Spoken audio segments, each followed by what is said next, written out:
Standing at my husband's graveside, watching rain mix with tears on my 8-year-old son's face, I never expected what happened next. The cemetery was packed with people from our small Tennessee town, all gathered to say goodbye to Roland, the veterinarian who'd treated their pets like family for 12 years.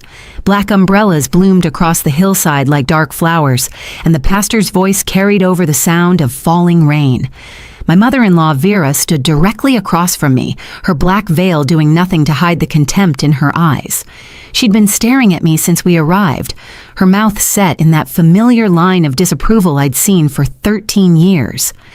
My son Quincy pressed against my side, his small hand gripping mine so tight I could feel his pulse racing through his palm.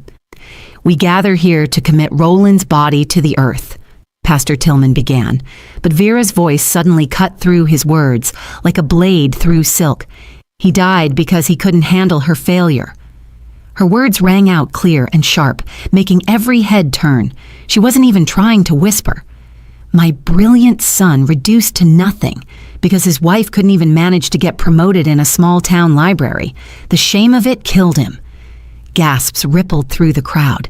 My sister Daphne grabbed my elbow, steadying me as my knees threatened to buckle. Chester, my father-in-law, reached for Vera's arm, but she shook him off, her voice rising even louder. "Everyone here knows it. Roland deserved better than a mediocre wife who dragged him down. He told me himself how embarrassed he was when she lost that promotion to someone's nephew. He said the stress was eating him alive." That's when Quincy broke free from my grip. My little boy, who'd been so quiet these past 3 days, suddenly ran forward and grabbed the edge of his father's coffin with both hands. His voice rang out clear and strong, nothing like the whisper I'd expected. "Grandma, should I tell everyone what you made Dad drink?" The pastor's Bible slipped from his hands and hit the mud with a wet thud. 30 relatives fell completely silent. Even the rain seemed to pause. Quincy turned to face Vera, his small hand reaching into his pocket. "Should I show them what Dad gave me to keep safe? Should I tell them about the recordings on his phone where you called Mom a burden? Should I tell them how sick Dad got every Sunday after drinking your special tea?" Vera's face went white behind her veil. "You lying little brat," she hissed, but her voice had lost its earlier confidence. My son pulled out a small glass vial from his pocket, holding it up for everyone to see.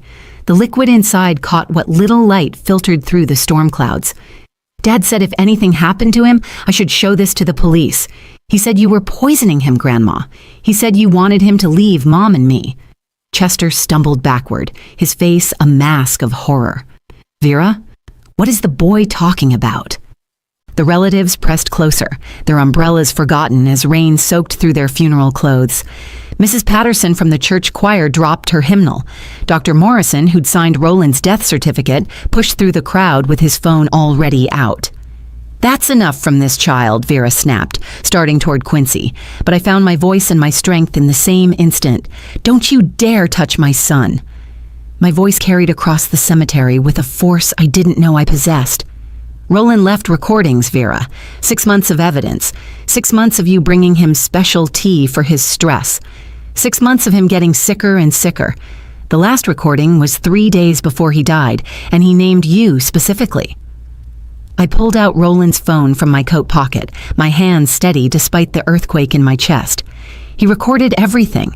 Your visits, your criticisms, your insistence that he drink every drop of your special brew, how you told him he was wasting his life with me, how you said he needed to be freed from his burden." The crowd erupted in shocked murmurs. Someone was already on the phone with the police. Pastor Tillman stood frozen, his Bible still face down in the mud at his feet, rain washing the gold-edged pages brown. Vera's carefully constructed mask of the grieving mother finally cracked completely. "I was trying to save him from mediocrity. That tea was medicinal, meant to clear his mind and give him strength to make the right choice." "What was in the tea, Vera?" Chester's voice broke as he asked the question everyone was thinking, but Quincy answered before she could. "Oleander," he said, his young voice carrying the weight of terrible knowledge. "Dad looked it up. He found the plant in Grandma's greenhouse. He took pictures. It's all on his phone, Mom. He saved everything to protect us." The sirens were already wailing in the distance, growing louder as they approached the cemetery gates. Vera stood there in the rain, her black dress clinging to her frame, her veil now thrown back to reveal a face twisted with rage and something else. The dawning realization that her own grandson had just exposed her as a murderer at her son's funeral. 3 days before that graveside confrontation, I was sitting on the floor of Roland's veterinary clinic, surrounded by cardboard boxes and 12 years of memories. The afternoon sun streamed through the windows, illuminating dust motes that danced above stacks of patient files. Each folder represented a family Roland had helped, a pet he'd saved or comforted in their final moments. My fingers traced his handwriting on a file labeled Miracle, the 3-legged cat he'd nursed back to health and we'd ended up adopting. "Mom, why did Dad get so tired all the time?" Quincy asked from the doorway, holding his father's stethoscope around his neck like Roland used to wear it. "Remember how he used to play catch with me every evening?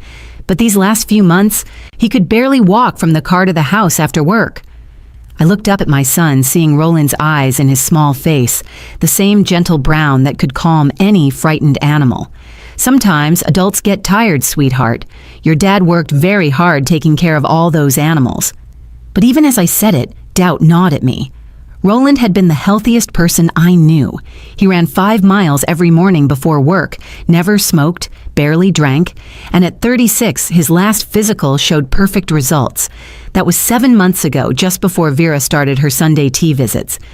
"He kept saying his stomach hurt after visiting Grandma Vera," Quincy continued, walking over to sit beside me. "Last Sunday, he threw up in the parking lot after we left her house. He made me promise not to tell you because he didn't want you to worry." The revelation hit me like cold water. Roland had been protecting me even while he was suffering. Classic Roland, always putting others first. I pulled Quincy close, breathing in the scent of his strawberry shampoo, trying to hold myself together for his sake. My sister Daphne arrived from Memphis that afternoon, her rental car pulling up just as Chester was leaving. He dropped off some of Roland's childhood things that Vera insisted should be returned to me, though I suspected she just wanted them out of her house. Chester looked older than his 65 years, his shoulders slumped with a grief that seemed to go deeper than just losing his son.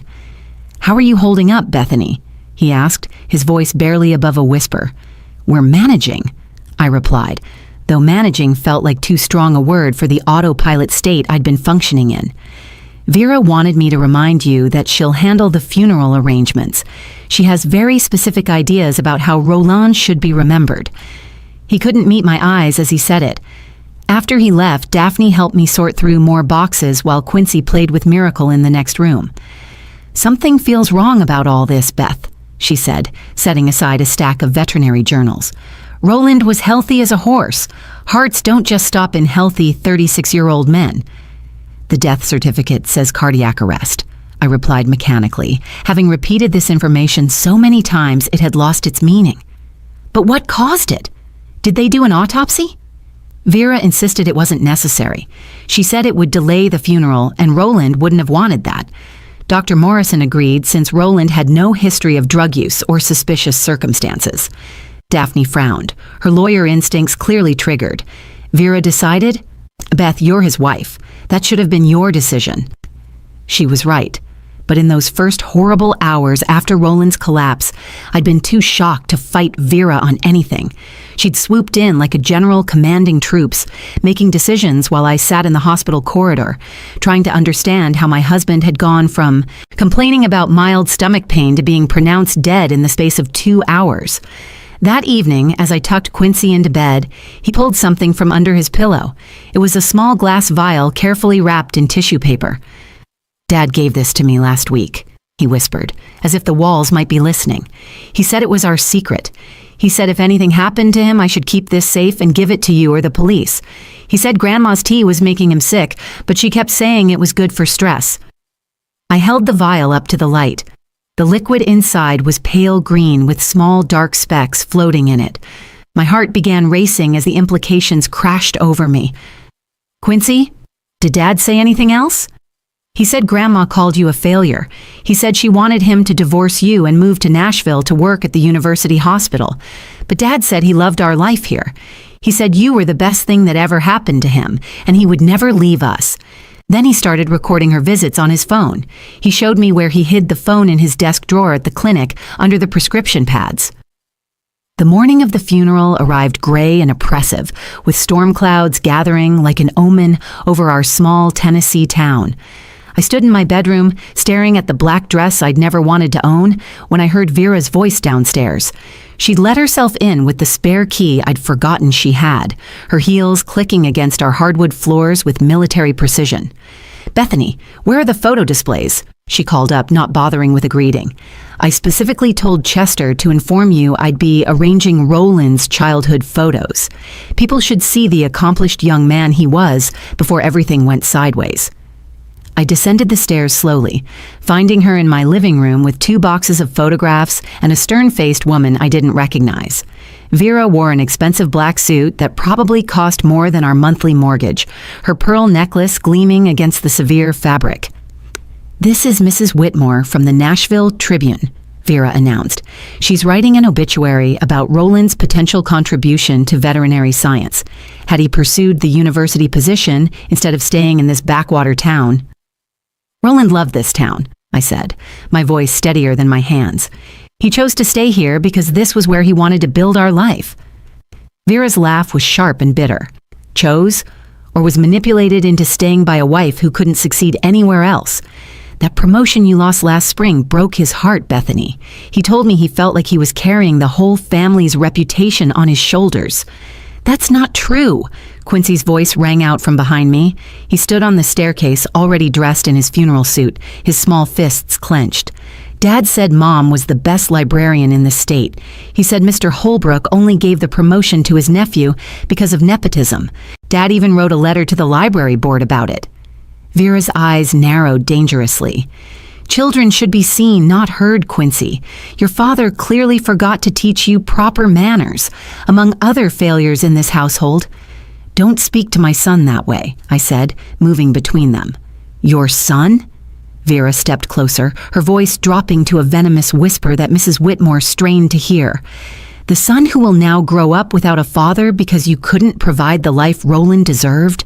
The stress of being married to someone who couldn't even advance in a small-town library killed him. Everyone knows it. The relatives have been talking about it all week." That's when I noticed Quincy pulling something from his pocket, the small glass vial catching the morning light.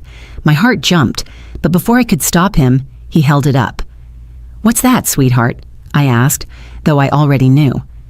"Dad gave it to me last week," he said, his voice clear and brave. "He said if anything happened to him, I should keep this safe.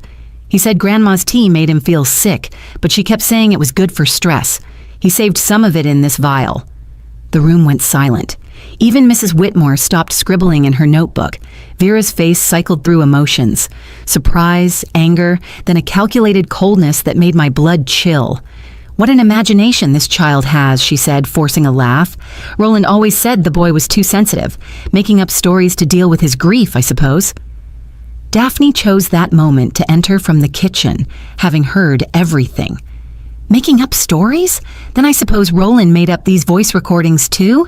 She held up Roland's phone, which we'd retrieved from his clinic desk the night before. Vera's carefully maintained composure cracked slightly. "What recordings?" 6 months' worth, Daphne said, her lawyer voice in full effect, including one from last Sunday where Roland says, and I quote, "Mother brought her special blend again. She watched me drink every drop, stomach cramping within an hour. She mentioned Bethany's failure at work 4 times during the visit. Said I deserved better. I'm scared of what she might do." Chester appeared in the doorway, having arrived for the funeral. His face paled as he took in the scene. "Vera, what are they talking about?" "They're trying to create drama on the day we bury our son," Vera snapped. "This is what Roland had to deal with, Chester. A paranoid wife, a sister-in-law trying to make trouble, and a child being raised with no respect for his elders." "No," Chester said slowly, his voice gaining strength. "I want to know about this tea. You told me it was an herbal blend for stress. You said it would help Roland think clearly about his future." "It was medicinal." Vera's voice rose sharply. "Ancient herbs to clarify the mind and strengthen resolve. Roland needed to see that he was wasting his potential here. Every Sunday I tried to help him, understand that he could do so much better than this life, this wife, this mediocre existence she'd trapped him in." The church was packed beyond capacity, with people standing along the walls and spilling into the vestibule. Roland had touched so many lives in our community that it seemed the entire town had come to say goodbye. I sat in the front pew with Quincy pressed against my side, feeling the weight of hundreds of eyes on us. Vera had positioned herself at the end of our pew, ensuring she'd be visible to everyone, her black veil arranged dramatically around her face. Pastor Tillman began the service with Roland's favorite hymn, but I could barely hear it over the buzzing in my ears.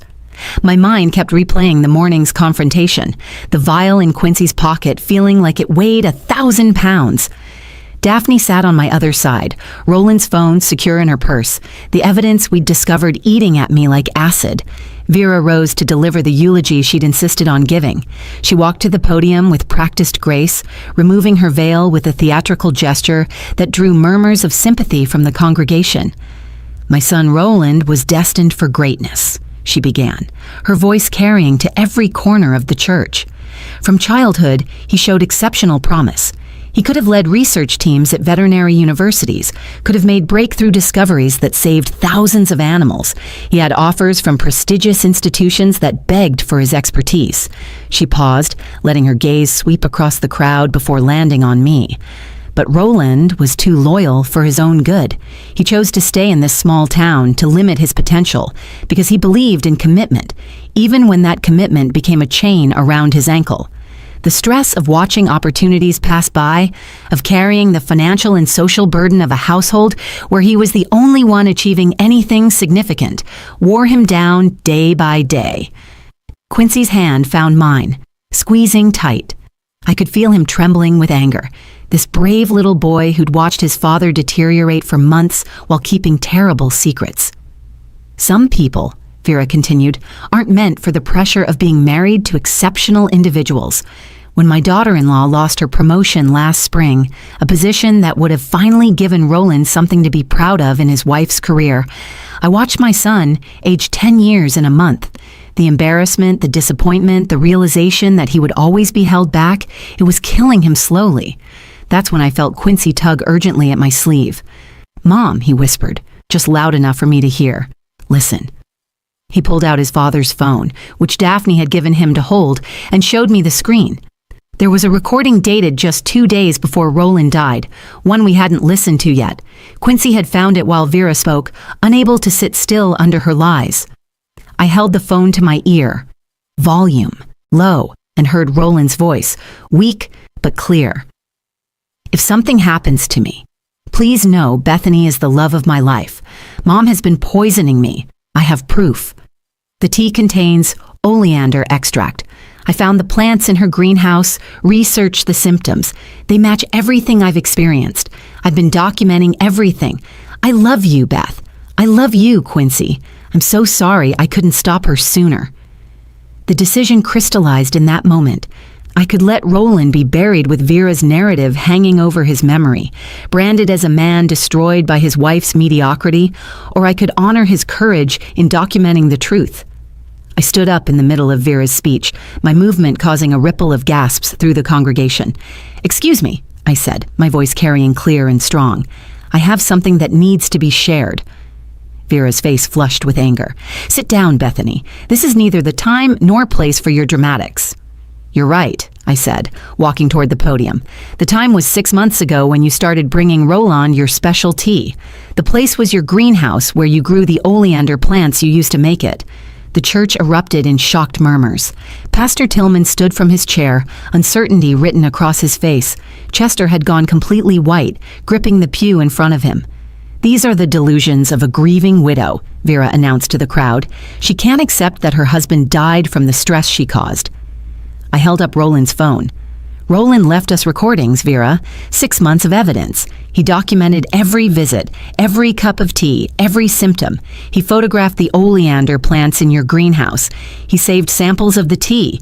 He did it all to protect us, because he knew no one would believe him without proof." Quincy stood up beside me, pulling out the vial. "My dad was brave," he said, his young voice echoing in the stunned silence. "He knew Grandma was making him sick, but he kept collecting evidence. He told me the truth because he wanted someone to know, someone who could speak up if he couldn't." The walk from the church to the cemetery felt like a funeral procession through thick molasses. The storm that had threatened all morning finally broke as we gathered around Roland's grave, rain falling in heavy sheets that turned the ground to mud within minutes. The pallbearers struggled to position the coffin over the grave, their polished shoes slipping on the wet grass. I stood with Quincy under a black umbrella that Daphne held over us, though the wind kept blowing rain sideways into our faces. Pastor Tillman opened his Bible, water immediately spotting the delicate pages. "We gather here to commit Roland's body to the earth," he began, raising his voice above the rain. "Earth to earth, ashes to ashes, dust to dust, in sure and certain hope of the resurrection to eternal life." That's when Vera's voice cut through the prayer like a scream in a library. It died because he couldn't handle her failure. She stepped forward from under Chester's umbrella, rain immediately plastering her black dress to her frame. My brilliant son, reduced to nothing because his wife couldn't even manage to get promoted in a small-town library. The shame of it killed him. Everyone here knows it but won't say it. Roland deserved better than a mediocre wife who dragged him down to her level. The relatives gasped in unison. Mrs. Patterson dropped her prayer book into the mud. Dr. Morrison, who'd signed Roland's death certificate, pushed forward through the crowd. Chester reached for Vera's arm, but she yanked away from him, her eyes wild with grief and rage. 13 years I watched my son diminish himself for her, Vera continued, pointing at me with a shaking finger. 13 years of watching him pretend that running a small-town clinic was enough when he could have been heading research departments at universities. She trapped him with her small dreams and her failures. When she lost that pathetic promotion, Roland knew he'd wasted his life. The stress ate him alive from the inside. That's when Quincy broke free from my grip. My 8-year-old son ran through the rain and grabbed his father's coffin with both hands, his small body shaking with emotion. "Grandma, should I tell everyone what you made Dad drink?" His voice rang out clear and strong across the cemetery, cutting through the sound of rain on umbrellas. "Should I show them what's in my pocket?" Pastor Tillman's Bible slipped from his hands and hit the mud with a wet thud that seemed to echo in the sudden silence. 30 relatives stood frozen, rain running down their faces like tears. Even the wind seemed to pause, holding its breath for what would come next. Quincy turned to face the crowd, pulling the glass vial from his pocket. The pale green liquid inside seemed to glow in the storm's dim light. "Dad saved this from the tea Grandma brought him every Sunday. He said it was evidence. He said she was poisoning him because she wanted him to leave Mom and me." "You lying child!" Vera shrieked, starting toward him, but Daphne stepped between them, her lawyer instincts taking over. "Don't touch him, Vera," Daphne warned. "There are 30 witnesses here." Chester stumbled backward, his face a mask of horror and dawning realization. "Vera, what is the boy talking about? What was in that tea you made for Roland?" "It was medicinal," Vera screamed, her carefully maintained composure finally shattering completely. "Herbs to clear his mind, to give him strength to see the truth about his situation. He needed clarity to understand that he was wasting his life with her." I pulled out Roland's phone, my hand steady despite the earthquake in my chest. "Roland recorded everything, Vera. Every Sunday visit for 6 months, every cup of tea you watched him drink, every time you told him I was a burden he needed to shed." I pressed play on the most damning recording, Roland's weak voice carrying across the cemetery through the phone's speaker. "May 15th, Mom brought her special blend again. She stood over me until I drank it all. Stomach cramping started within an hour. She spent the whole visit talking about Beth's promotion loss, saying I deserved better, that I needed to be freed from my burden. I found oleander in her greenhouse yesterday. I took pictures. The symptoms match everything I've been experiencing. I think my mother is trying to kill me." The crowd erupted. Someone was already calling 911. Dr. Morrison pushed through to us, his face grave. Oleander poisoning would explain the symptoms Roland presented: the cardiac arrest, the gastrointestinal distress he'd mentioned in recent months. My God, why didn't I see it? "Because you trusted that a mother would never hurt her son," I said, rain mixing with tears on my face. Vera stood in the downpour, her black veil torn away by the wind, her face a twisted mask of rage and madness. I was saving him. He was meant for greatness, not this pathetic life. The tea was supposed to make him sick enough to take time off, to get away from her influence, to remember who he really was. You killed him, Chester said, his voice broken. You killed our son because he was happy with his life, and you couldn't stand it. The sirens were already approaching, their wails cutting through the storm. The autopsy results came back 3 weeks after the funeral, confirming what Roland had discovered on his own. The oleander extract in Vera's medicinal tea had been slowly destroying his heart and digestive system for 6 months. The toxicologist explained that the doses were calculated to cause gradual deterioration, not immediate death, which made it even more sinister. Vera had wanted Roland to suffer, to become weak enough that she could manipulate him into leaving us. She was arrested the same day the results came in, charged with first-degree murder. The trial revealed the full extent of her planning. She'd researched oleander poisoning extensively, had grown the plant specifically for this purpose, and had even kept a journal documenting Roland's declining health with satisfaction. One entry read, "He's finally starting to see how his life could be different. The weakness is making him vulnerable to truth." Chester filed for divorce from his jail cell visiting room, his voice hollow as he told me, "I knew she was controlling, but I never imagined she was capable of this. I failed Roland by not protecting him from his own mother." He testified against her at trial, revealing years of psychological manipulation he'd been too weak to confront. The trial lasted 2 weeks. Quincy had to testify. My brave 8-year-old son sitting in that witness chair with Roland's stethoscope in his lap for courage. He told the jury about the Sunday visits, about his father's increasing illness, about the recordings Roland had made him promise to protect. When the prosecutor asked why his father had confided in him, Quincy's answer broke everyone in the courtroom. Dad said sometimes kids see truth better than adults because we haven't learned to explain evil away yet. Vera was sentenced to 25 years for first-degree murder. As they led her away, she was still insisting she'd been trying to save Roland from mediocrity. She showed no remorse, only rage that her plan had failed. She still writes letters from prison that we return unopened, though Chester tells me they're full of accusations and justifications. 3 months after the trial, Quincy and I held a proper memorial for Roland at his clinic. The whole town came, bringing their pets to honor the veterinarian who'd treated every animal with compassion.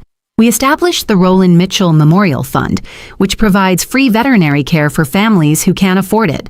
The fund raised $50,000 in its first month alone, proof of how deeply Roland had touched our community. I did eventually get promoted at the library, but not because of pity. The library board investigated the nepotism in the previous decision and found multiple violations of hiring policies. Mr. Holbrook was removed from the board, and I was offered the position of head librarian based on merit. At my acceptance speech, I said, "My husband always knew I deserved this position. He never once saw my career as less important than his own. We were partners, equal in every way that mattered." Quincy started therapy to process the trauma of keeping such dark secrets and losing his father. His therapist told me he showed remarkable resilience, crediting the strong foundation Roland had given him. On Roland's birthday, Quincy asked if we could visit his grave. He brought the stethoscope and placed it on the headstone, saying, "I wanted Dad to know my heart is still strong, just like he taught me." Chester became a different man after Vera's conviction. He sold their house, moved to a small apartment near us, and became the grandfather Quincy had never really had before. He volunteers at the animal clinic now, finding redemption in continuing Roland's work. "I can't bring him back," he told me one day, "but I can try to honor the man he became despite us, not because of us." The greatest revelation came when we found Roland's final project at the clinic. He'd been writing a book about veterinary care in rural communities, dedicated to Bethany, who shows me every day that success isn't measured in titles or prestige, but in the lives we touch and the love we share. The book was published posthumously and became a resource for veterinary students interested in community practice. 1 year later, as Quincy and I planted a garden in Roland's memory, my son asked, "Do you think Dad knew we'd be okay?" "Yes," I told him, kneeling beside him in the dirt. "Your father made sure we had everything we needed, the truth, evidence, and each other. He protected us even when he was dying. That's what real love does. It protects, it persists, and it tells the truth even when that truth is terrifying." The vial Quincy carried that day at the cemetery now sits in a police evidence archive, but its real power was in what it represented: a father's determination to protect his family, a son's courage to speak truth, and the ultimate failure of hatred disguised as love. Roland was right in his final recording. Life isn't about reaching the highest peak.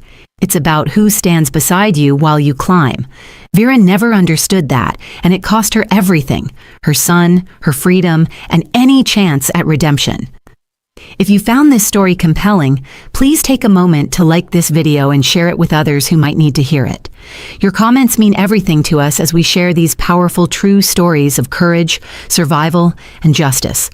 Don't forget to subscribe to our channel for more stories that remind us of the strength found in truth and the power of speaking up, even when our voices shake. Thank you for listening to Roland's story, told through the eyes of those who loved him most.